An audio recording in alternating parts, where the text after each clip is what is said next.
So Alice has to be the quietest driver in the world. If you remember the other day, I was talking about how Edward had drove me home and Alice was going to drop my truck off. Well, I was sitting in my room listening for it while trying desperately to read Macbeth. My mind was elsewhere though, and it was raining, but it wasn't raining that hard, so I figured I would still be able to hear my truck. And then I got up to check outside at one point, and it was there, and they were gone, and there was no sign that they'd ever been there. So I just got back a little bit ago from the beach trip that Mike had planned. We went to First Beach near La Push. I've been there a lot of times before when I would come to visit my dad. He would take me on fishing trips with his friend Billy Black, who I got the truck from, and his kids. And that was kind of cool because I saw Jacob Black there, and I'd known him a long time ago. He looked completely different. He looked a lot older than I remembered. He was at the campfire, I guess. The La Push kids like it when the Forks kids come down to the beach. We can all kind of hang out and get to know each other more because we really don't see that much of each other. Jacob's a really cool guy. He's someone that I could see myself being friends with. He's nice, he's approachable, he's not overbearing. He's generally a friendly guy. And I like him. It didn't hurt that he kept rubbing in Mike's face how he knew me already and how we'd known each other since we were little kids, and Mike didn't like it.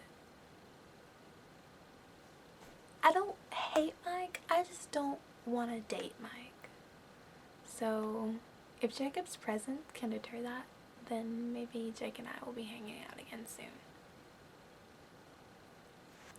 So we're all sitting around the campfire just chatting, you know, and Lauren, who has been completely antagonistic toward me ever since I sat with Edward the other day at lunch, said in her very nasally voice that, "Oh, it's a shame that no one invited the Cullens."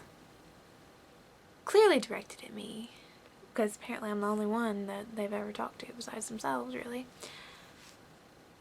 She was trying to, I don't know what she was trying to do. Trying to make me feel bad. She hates me now, apparently. I don't really care, though.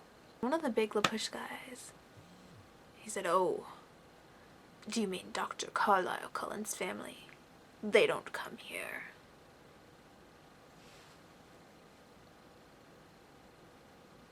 Why?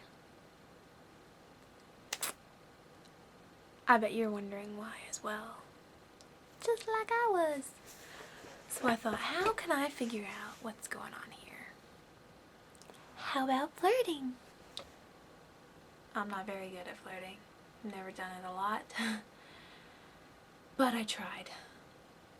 With Jacob Black. I thought he would know something that was going on. So he and I took a little walk.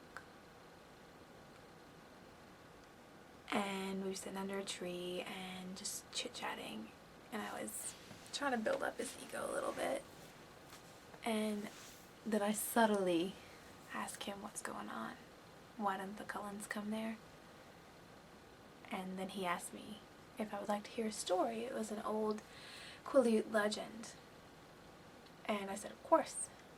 Then he proceeded to tell me about the Cold Ones and how the Quileute people banished them from their land in order to protect them, because the Cold Ones are evil creatures that kill humans and drink their blood or something. Kind of like vampires. I guess they are vampires, just a different name.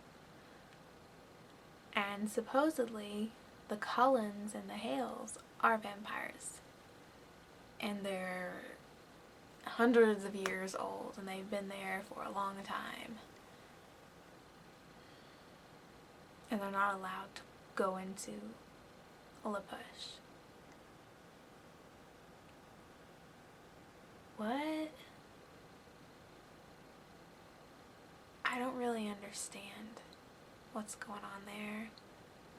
They've got some prejudice against the Cullens for some reason.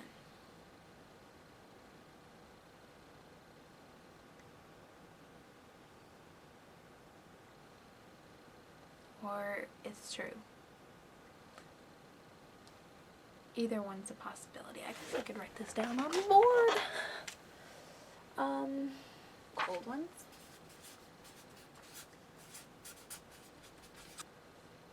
I don't know.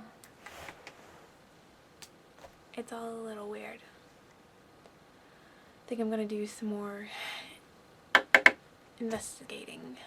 Try to get to the bottom of this. I mean, here I am in Forks. There's not really much else to do, but try to solve this mystery that's going on in front of me. Keeps me occupied, keeps me sane, so okay.